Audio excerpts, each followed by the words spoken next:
I was having a conversation with someone and talking about my fertility struggles, and the person asked me, why did I want to have a baby?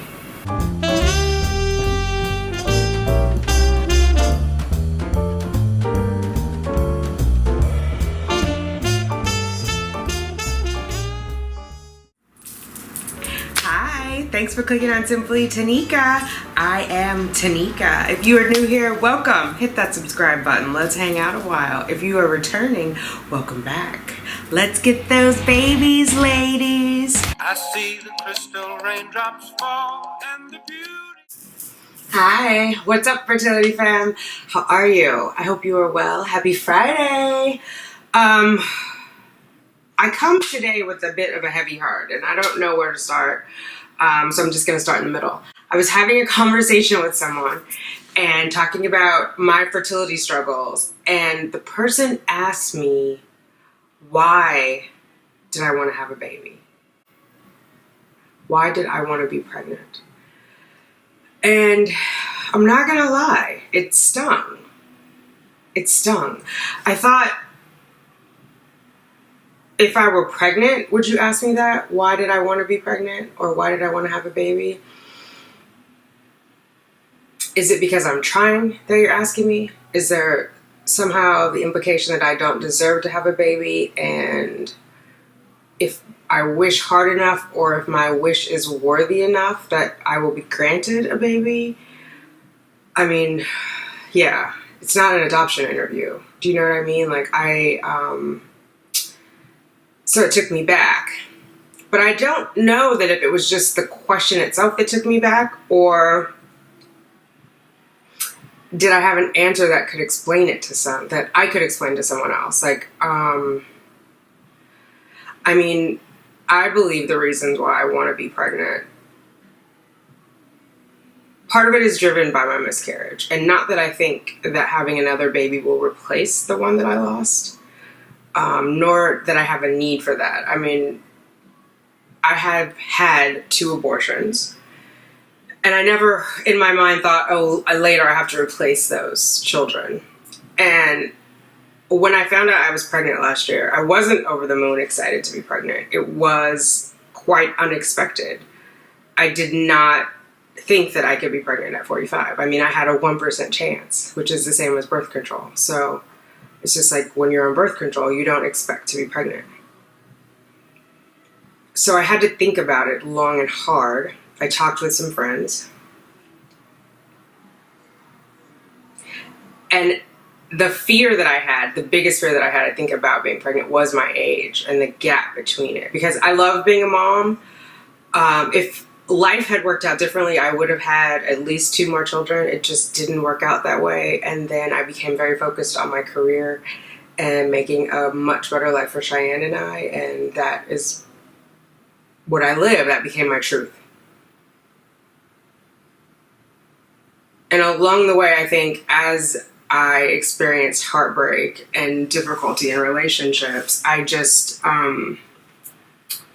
didn't see myself partnering with someone and parenting with someone. And so I kind of let it go by the wayside. And I mean, I've talked about this before. I've sought out relationships with people who were unavailable, either emotionally or who were literally unavailable because they were married. And so I wasn't taking steps. I wasn't going about the action of trying to have a committed relationship and exploring the possibility of co-parenting. And so it was, yeah, that's just the path that life ended up taking me down. And so when I was pregnant and faced with that, I thought I could raise this child. And I always thought about raising it alone, because I know we talk about Blue and me being pregnant by Blue and then having an anonymous donor and now having Blue as a donor. But that was why it was so important to me to have the contract, right? And it's why I cannot have... Well, it's not that I cannot have. It is not legally advisable for me to have natural conception, even though everyone has pointed out it would increase my odds. You are absolutely right, it would. But it would increase my odds of pregnancy. It would decrease my desire to be a single mother, because there are legal implications. So I just,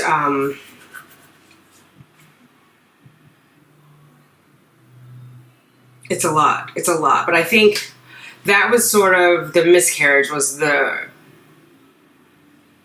impetus for me wanting to be pregnant and losing that child. I felt incredibly guilty because I had been conflicted in the beginning. And people don't really talk about like how painful a miscarriage is. I think it gets dehumanized, right? Doctors have like so many things to do and so many things that are going on. They don't even call it like the loss of a baby. They say that it is, you lost the contents of the pregnancy. Well, what are the contents? Well, it's the placenta and the baby, but I mean, nobody is running around talking to their 18-year-old placenta. So it's the baby that's important. So, yeah. I decided when I was notified that I was having a miscarriage. So you guys know when HCG is dropping and going back and forth. So my HCG had dropped like 20,000 points. I had my blood work done on a Friday. I didn't find out until Saturday, in case you haven't seen that video. And we hadn't heard a heartbeat. I had been going in every week. We hadn't heard a heartbeat. In fact, I had a referral for a maternal fetal specialist that Wednesday. But I got the call Monday that the pregnancy was not viable. And I had the option to either let the miscarriage happen on its own, have a D&C, or have the medication, which I can't pronounce the name. It's something with an M. And I originally thought I would just have the miscarriage on my own. I redressed in the doctor's office, in my OBGYN's office. And before I left, and I had been very brave up until that point, and I don't even know if it's, I shouldn't say brave. Brave is a judgment. I had been very steeled up until that point, where I was taking in the information, processing it, very matter of fact. And when she left, after I said I wanted to have the miscarriage naturally, I broke down into tears. And so I thought about walking around with the dead baby inside of me, not the contents of my pregnancy, but the dead baby, and waiting. Because at that point I still felt very pregnant. My boobs were very large and tender, and I had like a map across my chest where all of like the blueness of my veins were showing through. And I don't know, I was either swollen or bloated or there was a baby bump. I don't know. But I felt very full of life. But I knew there was no life. So I called the PA back into the room and I told her that I had changed my mind and I needed to talk to the doctor. Of course, the doctor had finished, with me and gone on to some. So then I had this long wait. Because basically now I'm asking for a second appointment. So she comes in there and she was like, are you sure? I told her what I want. And so she said, well, now I have to examine you, because she hadn't examined me before because I said I was going. So I don't know why, but anyway, she had to examine me. And then she gave me the prescription and I went and got it filled. When she gave me the prescription, she said it was going to be painful. So she also gave me, I want to say, Vicodin. She gave me Vicodin. And she explained it that it was going to be like a very painful period. Which I should have known, no, because who needs Vicodin for their period, right? Anyway, I go home. At this point, I've contacted Blue. I told him already before I went what was going on. He was not here in New York. He was in Philadelphia. This is before he got the second apartment in Philadelphia. He still had the primary here and he was working there weekly, but in a hotel. But he couldn't come back. He'd just gone. It was Monday. And so I called my mom to tell her what was going on. And she was great. I was surprised she was so great, honestly, because when I first told her that I was pregnant, I was scared to tell her. And then she was like, well, how did this happen? And I was like, well, what do you mean? How did it happen? It was almost like she went into a mode like I was a young girl again, or I had been reckless and,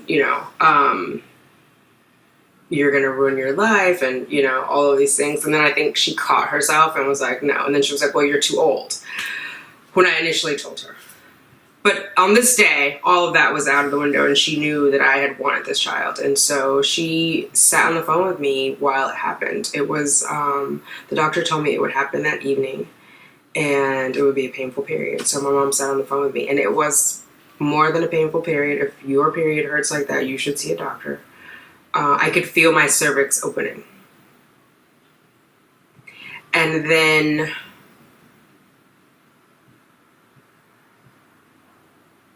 I had to go to the restroom. There was like a urge to push, like you're in labor.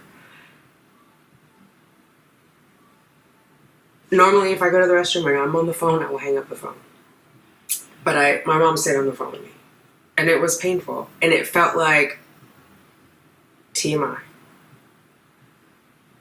Strawberries coming out. Like I don't know if it looked like strawberries. It felt like strawberries. Like the texture and the size but there was like large clumps coming out. And I just thought, there goes my baby. Right into the toilet. And my mom thought I should go to the hospital. She was like, are you sure you're not supposed to go? And I said, they told me, I'm not, there's going to be bleeding because I'm losing the baby, but it doesn't seem like I'm hemorrhaging. Like, it didn't seem like an excessive amount of blood. And the doctor told me, like, no, I wear a cup. No cups, no tampons, no whatever, because everything is open. So they had given me, like, these ginormous pads. I put the pad on, went and laid down, and then at that point I was ready to get off the phone. And it was evening here at that point, so I just wanted to lay on the couch with a blanket and be alone. And even at that moment, that evening, I wasn't sure that I wanted to have another baby. Things go through your mind. Like, everything happens for a reason, it wasn't meant to be, and all those things that we're taught to think, that other people also tell us to console us, as if we shouldn't feel what we're feeling. Or as my mother would say, sometimes people just like to hear themselves talk. So no, that wasn't it. I didn't have that thought. I didn't, and this was the end of April. And then Blue came back, and we were out for my birthday. I was turning 46. We went out, we had wine. And I remember he grabbed my hand and he said, let's do it again. And I said, let's do what again? He was like, let's make another baby. And I was like, okay.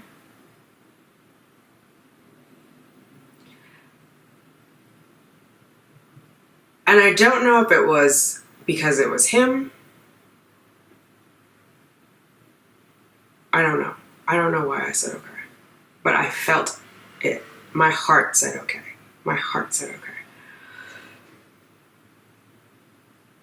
And I think maybe a few weeks before, my company, my employer, had rolled out these new fertility benefits, and there were advertisements all over for it, like on the internet and around the office building. We have like these digital boards. So I called, and I got set up with an RE, and I went and talked to the RE, and that's when she told me I probably was not going to be able to get pregnant with my own eggs.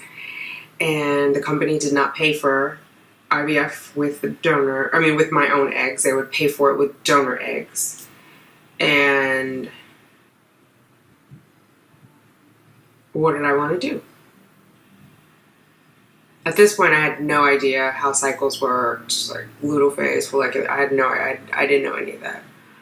The only thing I knew was that progesterone needed to be over 20 when you were pregnant, and HCG had to at least increase by 60% every 48 hours, because that's what I had been doing for the last 4 weeks with my OBGYN. That's the only thing I knew. And then I just scoured the internet. I ordered books. I was on websites like Baby Center, Baby Med, chat rooms, Reddit, as much information as I could, because 1% is not a big chance. But I was determined, and there were enough examples of women who had done it with their own eggs. And then somewhere along the way, Blue changed his mind. But by that point, oh my God, that train had left the station. So I forged on and found a donor. Went online, California Cryobank, looked through some photos. Interestingly enough, the characteristics that I chose, down to the nationality, were as close to blue as I could find, including French Canadian heritage, blue eyes. Height was different, but that wasn't a big deal. But personality, as much as you can glean from the profile that they fill out, and everything else was pretty similar. So I did my first home insemination. That did not work, and I had multiple inseminations. And then there was one, I don't know, I guess it was January, where I was in tears coming out of the RE's office because it just all felt so unfair. It felt like I only get one shot. Why? I don't know. I was feeling sorry for myself. At that point, he was watching. Didn't know. He contacted me. It took several months before we were both in agreement about the known donor situation.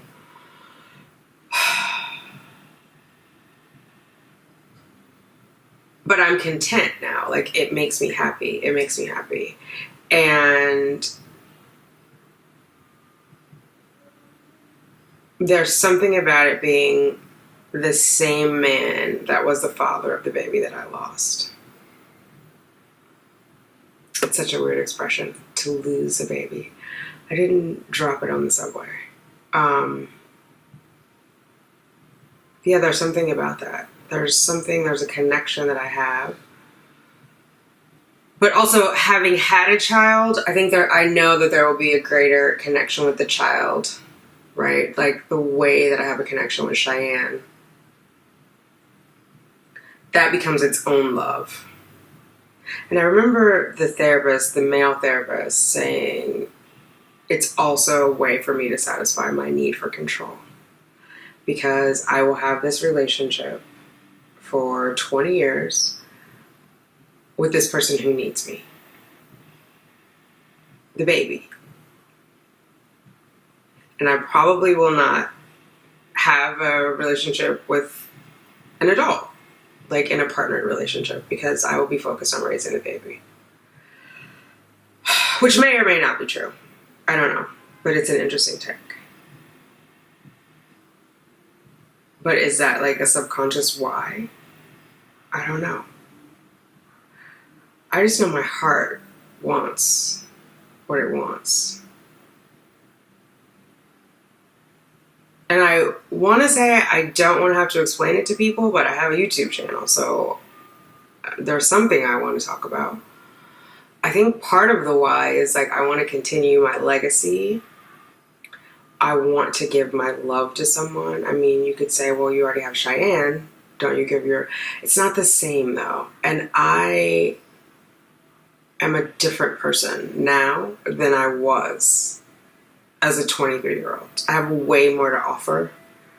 I have more life experience. It would just be a different relationship. And it's what I really, really want. I mean, if I didn't want it, I wouldn't have spent so much money and so much time and energy and kind of left my career in limbo while I did this. Like, my job is not in danger, but I'm not aggressively pursuing the next big promotion.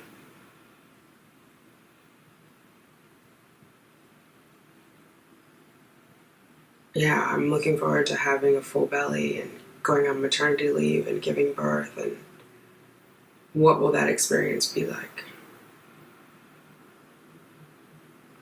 So I guess the question bothered me because I don't know that I have an explanation that makes sense when I say it out loud. I just know my heart wants what it wants. And I'm going to do everything in my power to make it happen. Which is why I'm going through the IVF Even though I was reluctant, I'm working on it mentally so that I go into it with a good headspace. My body has not failed me. I'm not going to let that be my truth. My body just needs a little help, right? It's not a bad thing. And it can only help. This can only help. In the same way, like donating my kidney to my sister was to help her. Like, science is amazing. Our bodies are amazing. Like, what the doctors can do now, so amazing. So I shouldn't feel anything but grateful for the opportunity. And so that's where I have to be and fully commit to this and give myself the best shot of having this baby. And it's so weird. Like, I can't explain it, but I feel like my baby is waiting. And I say that to you guys a lot. Your baby is waiting. I feel it. Like, I don't know if that makes any sense when I say that, but my baby is waiting and like saying, Mom, come on. That's a thing. That is a thing. Anyway, I had that on my mind, so I thought I would share with you guys. For those of you who are struggling and have shared your struggles with your family and friends, do people ask you why? Because I guess what answer would be good enough or what answer wouldn't be good enough? I mean, there are crackheads having babies. Does anyone ask them why? Well, probably, but yeah.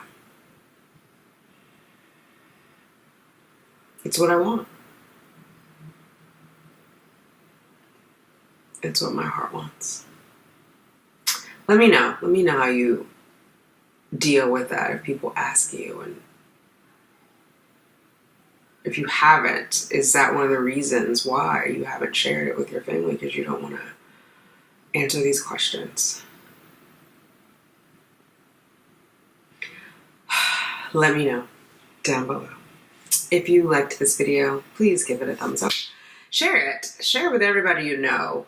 I think we really do have to talk more about infertility. I know I say that all the time, but I really do. Like, we need allies. And we're not going to get them if we don't talk about it with them. Men, women, fertile, infertile. It can't be only people who have had the struggle. It's got to be people who have no idea that we are struggling.